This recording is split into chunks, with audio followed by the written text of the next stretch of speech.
Bueno, ya se lo anunciamos, pero tenemos el gustazo de tener como columnista de este programa a Rocío Muñoz Vergara, que mira, le daría un aplauso para recibirla. Pero sí, ahí está. Bravo. Vamos. ¿Cómo andás, Rocío? Gracias, Rocío. chiquis, gracias. Bien, muy contenta de estar acá con ustedes. Bueno, nosotros también estamos muy contentos y contentas de que estés aquí. Y bueno, y tenés una columna que te viene justa, ¿no? Acá estoy para Sí, hablar de literatura claro. todas las semanas, a ver cómo funciona esto. Y siempre con ganas de compartir lo que una lee, lo que una hace y también lo que hacen, leen y escriben los compañeros, ¿no? ¿Tiene interés el oyente de saber de literatura? Sí, Es la pregunta. yo me imagino que sí, seguramente se manifestará la oyentada también sobre eso. Ahí está. Pero, ¿no? pero agosto ¿Y qué decía, literatura? Bueno, nosotros la vamos a dejar a Rocío, que es la que sabe, que ella se encargue de contarnos qué literatura es la que nos va a ir presentando y demás. Pero este mes de agosto tiene hay una efeméride que es muy particular y que, bueno, Rocío va a hablar un poco de eso también. A ver. Sí, primero lo que quería decirles es que yo creo que sin literatura nadie podría vivir. Lo que pasa que por ahí hay gente que no lee o no está acostumbrada a leer, a participar de lecturas, y eso no quiere decir que no se tenga relación con la literatura, porque la literatura está en los refranes, está en los cánticos de la cancha, está en la música, está en los chistes, está en las canciones que recordábamos que nos cantaban cuando éramos pequeños, está en las frases hechas de las familias, está en las metáforas cotidianas. Y no hay posibilidad de nombrar el mundo, de nombrar las cosas que nos pasan de verdad, en lo más profundo, de otra forma que no sea literaria, porque el lenguaje cotidiano no alcanza para decir algunas cosas. Como que uno se lo lleva puesto. Sí, ¿no? claro. Estamos cargados de literatura. Es atávica a la humanidad, por fortuna, ¿no? Claro. Por eso puede tener más o menos relación con los libros, con los poemas, con los autores. Pero la literatura, la función literaria de la lengua, la capacidad de producir algo artístico mediante las palabras, que no sea simplemente alcanzame un mate, llego tarde. Queda claro. Claro. Más allá del lenguaje coloquial. Claro, es con natural a la humanidad. Por fortuna, nunca nos van a quitar eso. Mirá que nos quitan cosas, ¿eh? Sí. Pero la literatura no nos la van a poder quitar nunca. Bien. Bien, qué bueno saber que algunas cosas van a estar para siempre, ¿no? Y que vienen casi con nosotros, Claro, y antes claro de que nosotros. sí. Bueno, y entre otras cosas que nos quitaron, hace 90 años, en agosto, se cumplen 90 años del asesinato y la desaparición de Federico García Lorca. Entonces, me van a disculpar mi querida gente rosarina. Yo me considero rosaluza, soy andaluza y rosarina. Así que me van a disculpar que arranque esta columna hablando de un andaluz, que más que un andaluz profesional, como le dijo Borges alguna vez, es un andaluz universal, ¿no? Que fue y sigue siendo Federico, a quien mataron muy sorpresivamente en agosto del 36, a un mes de arrancada la guerra civil, y porque básicamente lo agarró medio desprevenido la guerra y el alcance de la cosa, ¿no? Porque ni siquiera hizo tiempo a exiliarse, como otros compañeros, ¿no? Que se pudieron No sabía cómo unir. venía la mano. Y no sabía tanto cómo venía la mano, porque además, y esto es importante, era un tipo muy famoso en ese momento. Entonces, en cierto modo, se lo consideraba protegido, ¿no? Y un intocable, digamos. Se lo consideraba intocable. Aparte, él era de familia bien. Y también tenía vínculo con, por más que él por supuesto no lo era, pero tenía amigos. Piensen que una guerra civil, uno mal que bien tiene amigos en el otro lado, digamos. Claro. Con gente del otro bando, ¿no? Con gente del bando fascista.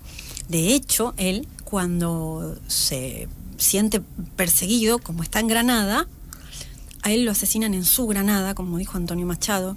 El crimen fue en Granada, en su Granada. Él consideró que en Granada iba a estar más seguro, porque era su casa, ¿no? Cuando uno se pone incómodo y se angustia, se quiere ir a su casa, ¿no? Claro. Y él se fue de Madrid a su casa, pero como se sintió perseguido ahí, se fue a casa de unos amigos del bando fascista, del bando falangista, y fue en esa casa donde lo prendieron, lo asesinaron y lo desaparecieron, hasta el punto...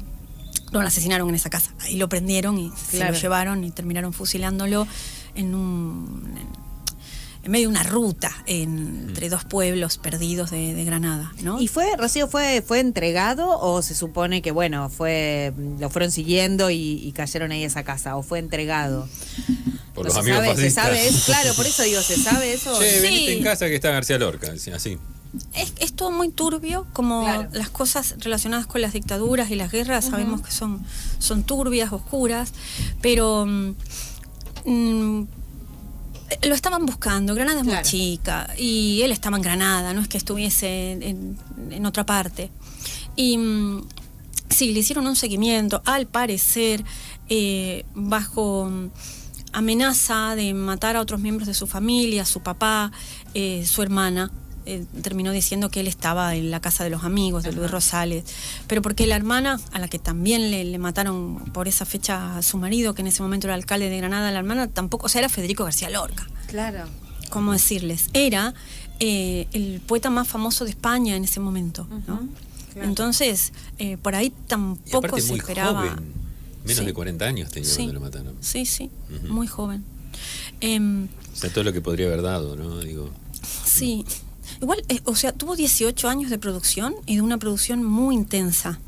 Él empezó a publicar en el 18, lo matan en el 36 y tuvo siempre una producción, es muy difícil de abordar porque tiene algunas de las obras más famosas, más conocidas, más representadas, ¿no? Como son Yerma, La casa de Bernarda Alba, Bodas de sangre, pero también sus poemarios, El romancero gitano, que es un poemario que él termina publicando en el 28. y que yo me la llevé al río, ese Claro, por ahí, ¿no? creyendo que era mosita, pero tenía marido. Esa. Qué lindo suena así, como lo dice. Aparte, ¿con qué Claro, arranque? claro. ¿Cómo empieza? O sea, que yo me la llevé al río creyendo que era mozuela, pero tenía marido. Sí. Aunque hay un estudioso de Lorca que es maravilloso, que yo lo quiero mucho, que es Francisco Umbral, que es lo que cuenta, porque en realidad es ella la que le dice que es mosita, ¿no? O sea que en realidad el poema debería decir, y que ella me llevó al río diciendo que era mosita, pero tenía marido. Porque la seductora del poema es ella. Claro. Que es una cosa muy lorquiana también, ¿no? Las mujeres como sujetos, las mujeres que pueden fracasar, pueden ser oprimidas, pero siempre son sujeto de enunciación y de acción y de deseo, ¿no? No objeto de deseo, Claro. sino sujeto de deseo. Qué bien eso.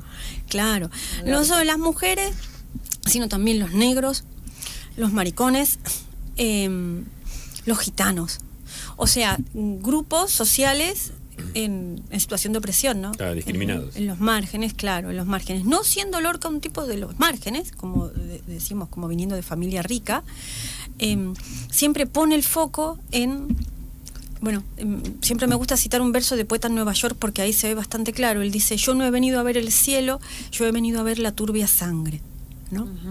Entonces, eso, siempre en los grupos sociales que no pueden desarrollar su alegría en la vida, ¿no?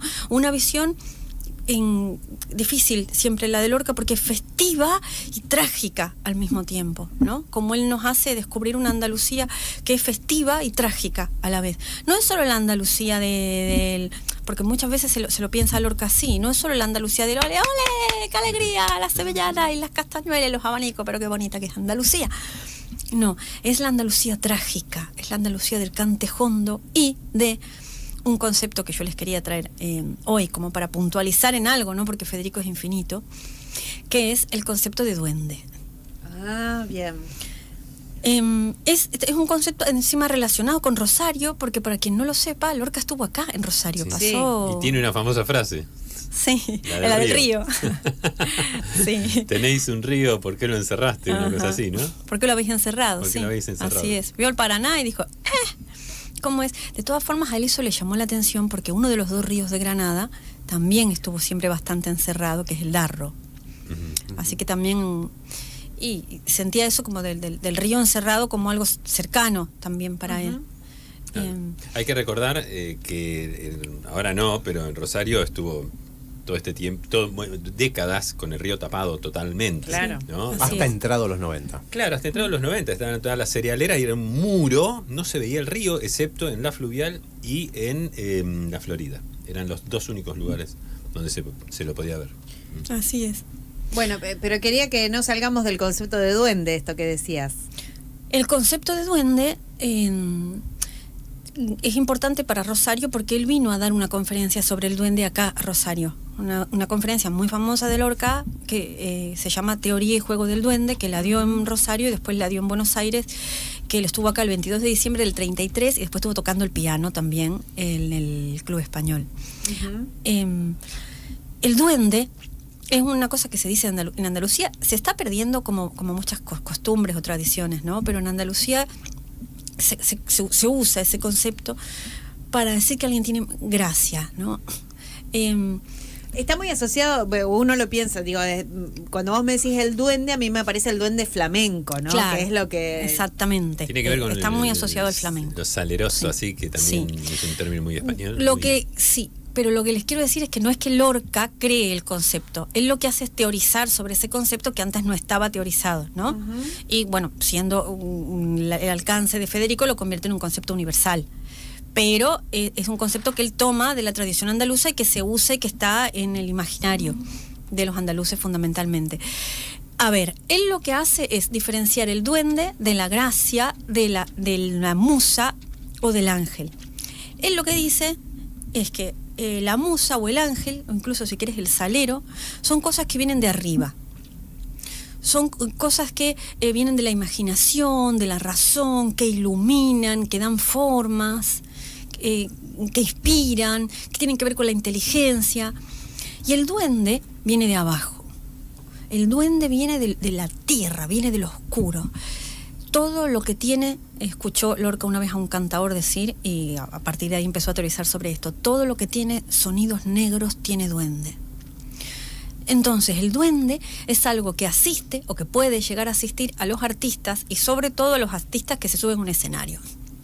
No es que no asista, también puede ser escultores, pintores, pero es algo que como tiene tanto que ver con la inmediatez, está especialmente vinculado a la escena, o sea, sí al teatro y fundamentalmente al cante flamenco, al cante jondo, porque se asocia al peligro.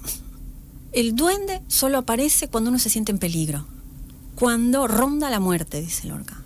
Cuando hay un abismo y una sensación de muerte o de absoluto fracaso, cuando uno se quiebra, se desgarra, se arroja y se entrega, ahí puede llegar a aparecer el duende, como puede no aparecer, porque es un riesgo que se asume, ¿no? Y en ese momento de mayor tensión, de mayor miedo, aparece esa cosa oscura, trágica, demoníaca, si se quiere, que viene de lo más profundo y que tiene sonidos negros. Y ahí es donde aparecería el duende. La anécdota con la que Lorca lo ilustra esto, para que no sea tan teórico, no se sabe si esto sucedió o no sucedió, pero dice que estaba la Niña de los Peines, que era una cantadora de la época, y había vuelto a Jerez, que es una de las cunas del flamenco, después de una gira por Madrid, por los madriles, digamos, por lugares, como si dijéramos Buenos Aires, ¿no? Por la capital y las cosas finas. Entonces, cuando volvió a Jerez y estaba en el tablao, a la gente no le estaba gustando lo que estaba haciendo. Le estaba pareciendo muy artificial, muy fino, muy cool. Entonces empezaron a haber risitas.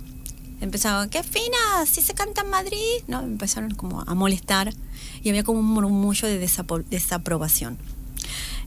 Entonces la Niña de los Peines se levantó, agarró una botella de aguardiente, se la metió a fondo, hizo fondo blanco, se despeinó, se desarmó todo el peinado que tenía y así, rota, desarmada, ajada, se puso a cantar. Y ahí apareció el duende. Qué hermosa esa idea, ¿no? Esa anécdota también para ilustrar bien lo que es este duende. Es más ilustrativa, ¿no? Claro que sí. Y además la contás muy bien, así que eso Me mereces un mate. Eso está bueno. Bueno, no es que el duende sea especialmente andaluz, ahora que me ofreces un mate, puede aparecer en cualquier otra cualquier nación, otra, sí, porque cultura. Tiene que ver con esto, ¿no? Sí que es verdad que Andalucía, al estar relacionada con lo oscuro, con lo trágico, con el pellizco que se dice al quejío del flamenco, por ahí es más propensa, pero no necesariamente, ¿no? Bien. Sí. No, Rosy, sí, ¿querés agregar algo, Gerardo? No, que muchos oyentes ya se comunicaron. Sí, para hay saludarla. muchos oyentes que te están saludando, Rocío, y que están celebrando también esta columna, pero queríamos, antes de, bueno, de despedirte, porque sabemos que estás hablando de esto, ¿no? En el Centro Cultural Parque de España. Claro, también lo traje porque me parece oportuno que recordemos a Federico siempre, pero especialmente este año, y porque estoy dando un seminario, porque esto en 10 minutos ni empezamos, estoy coordinando un seminario en el Parque España los miércoles de 5 a 7 en el CCPE, Centro Cultural Parque de España, en el túnel 4, que se llama Cantándole a Lorca, donde la propuesta es leer la poesía de Lorca, recorrer la poesía de Lorca, pero a través de poemas que tengan su versión en canción, que son muchísimos. Uh-huh. Yo seleccioné un corpus con mucho trabajo, porque hay mucho. Pero bueno, Lorca es muy musical, él también era músico. Claro. Y bueno, armé un corpus a lo largo de toda la poesía de Lorca, de poemas que tienen su versión en canción, y estamos los miércoles de agosto, arrancamos el miércoles pasado, y este miércoles, por ejemplo, vamos al Romancero Gitano, que les hablaba antes del Romancero Gitano. Es gratuito, pueden venir, no pasa nada que no hubieran estado el miércoles anterior, pueden caer directamente el miércoles, pero en realidad es preferible que se anoten. Entran en la página del CCPE y ahí se anotan. Es preferible, primero, para llevar un registro, y segundo, porque si se anotan, les va a llegar el cuadernillo que estamos usando de poemas para ir siguiéndolos mientras escuchamos las canciones, que las escuchamos directamente ahí también. Uh-huh. Así que si quieren seguir charlando y comentando y bueno, y recorriendo la obra inmensa de Lorca, ahí vamos a estar los miércoles. Bueno, es una buena oportunidad, porque a veces uno, la efeméride decimos, bueno, sirve también para incentivar, ¿no? Que a veces uno sabe que Lorca estuvo acá, leyó algunas que otras cositas, escuchó incluso algunas que otras canciones en donde se retoma su poesía, pero bueno, para meterse de lleno siempre sirve la efeméride, ¿no? Como una invitación para eso. Así que es una buena oportunidad también para quienes tengan ganas, para que le entren ahí a estos encuentros que está haciendo Rocío, ¿no? Ahí en el Centro Cultural Parque de España. Sí, siempre es apasionante hablar de Lorca. Claro. Es inabordable, es infinito, y a la vez es siempre un gusto, porque es un poeta con mucha chispa que siempre te llena el corazón, ¿no? Tan desacobijado en estos tiempos. Uh-huh, ¿no? Uh-huh. Ro, hay algo que quiero preguntarte, que no es para hoy, por supuesto, pero sí para apuntarlo y trabajarlo en algún momento. En el 2010-2011, Pepito Cibrián nombró o tomó uno de los poemas de Lorca, que es la canción del Mariquita, uh-huh, y que escribe un texto inspirado en ese poema, y habló en defensa del matrimonio igualitario sobre sí, lo que tiene que ver con la marica, fue la utilización de Cibrián. Sí. Preguntarte, o mejor dicho, hacer este comentario para que luego en algún momento lo retomemos, poder hablar de la canción del Mariquita, a qué hacía referencia Lorca, y también utilizar esto que estoy politizándolo, tanto al poema como la anécdota que Cibrián dispuso en el Senado, hizo en el Senado, pensar cuál fue la vida de Lorca respecto a su sexualidad y cómo se vivía, que es todo un tema que empieza a desclasificarse, a conocerse en estos últimos años, y me parece, no sé qué opinas vos, pero que es un tema también interesante de poder cruzar. A ver si te lo puedo resumir, es imposible, ¿no? Muy reduccionistamente. Qué pena, porque justo la canción del Mariquita la escuchamos y la conversamos el miércoles pasado en el seminario. Es un poema de Lorca que dice cosas como: el mariquita se peina, en su peinador desea, los mariquitas del sur cantan por las azoteas, ¿no? Es un poema juvenil de Lorca, de uno de sus primeros libros, que es el libro de canciones, y es una de las pocas veces que de manera súper explícita hace alusión a la homosexualidad. Después tiene hasta una obra de teatro al respecto, que es El Público, y siempre está muy presente. Lorca tuvo una primera homosexualidad muy tapada, muy callada y muy sufrida, y hacia el final de su vida, cuando él ya era un tipo famoso y empoderado, mucho más libre y abierta. Uh-huh. En la primera etapa es en su gran enamoramiento de Dalí. Él tuvo un amor muy fuerte, fue uno de los grandes amores de su vida, Dalí, correspondido hasta ahí nomás. Es también un poco turbia la relación entre Lorca y Dalí, parece ser que era medio recíproco, pero había como una histeria por cierta homofobia por parte de Dalí, pero la disidencia sexual de lo que vendría a ser la heteronorma es fundamental en la obra de Lorca. Eso tiene que ver también con los negros, tiene que ver con los gitanos, Claro. tiene que ver con las mujeres, tiene que ver con una sensibilidad en favor de lo que decide con la supuesta normalidad, que la normalidad es la del cielo. Ujú. La normalidad es la de lo celeste, la de ese cielo azul tan aburrido, le dijo una vez a Dios en un poema.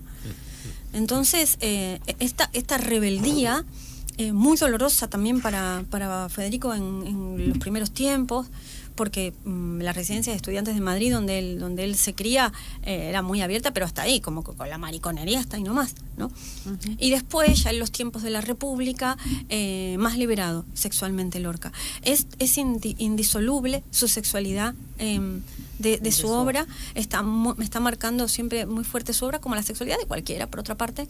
Lo que pasa que, al ser una sexualidad distinta a la que la norma marcaba, y al traerle, por lo tanto, más problemas que a gente heterosexual, funciona de una manera más potente como material poético. Claro, Bien. y su destino trágico tuvo que ver también con eso, ¿no? Porque había mucha homofobia del lado falangista, ¿no? Sí. Rojo maricón parece que fueron unas de las últimas palabras que le dijeron mientras lo estaban fusilando. Sí. Lo que pasa es que no lo mataron por maricón, no lo mataron por rojo, no lo mataron por poeta disidente, lo mataron por todo junto. Claro. Por eso. O sea, era un montón. Lo mataron por todo lo que significaba Federico, y fundamentalmente, dicen, lo mataron por envidia, porque era un granadino muy fuerte. Y eso el bando falangista no lo podía soportar. No lo soportaba, claro. Rocío, bueno, cerramos esta columnaza Chiquis, que yo te les traje mandaste no con sé un si- tema. Ay, sí. Sí, dale. Les introduzco el tema y cerramos, Dale. claro que sí. Bueno, como estamos con esto de las versiones musicalizadas de los poemas de Lorca, justamente yo les traje uno que no vamos a escuchar este año en el seminario, porque lo escuchamos el año pasado, que hicimos un recorrido por la poesía española, desde la Edad Media hasta el siglo XX, un poco impresionista obviamente, pero recorrido al fin. Y ahí escuchamos este poema que lo traemos aquí hoy. Es el primer romance del romancero gitano, lo Sí. recordarán muchos de ustedes. Sí. Ahí, el romancero gitano enraiza los gitanos en los mitos. Los gitanos son de la naturaleza del mito, con la hondura del mito. Entonces, ahí tenemos a la luna, más mítica que la luna. Los protagonistas son un nene gitano que está de noche en la fragua y la luna. Este romance lo cantó como nadie Camarón de la Isla, gran ejemplo del duende, uno de los grandísimos cantadores que tenemos de la isla de San Fernando, en Cádiz, en ese disco genial que se llamó La leyenda del tiempo. En la guitarra tenemos a Paco de Lucía, y bueno, tenemos el poema entero de Lorca, el romance de la luna, cantado por Camarón de la Isla. Y con eso cerramos ¿Cómo la quieren, columna, señores? Rocío. Nos vemos la No semana se que puede viene. pedir Gracias más, por la escucha. Gracias. Rocío Gracias. Muñoz Vergara acá con la columna de literatura, y cerramos con Camarón de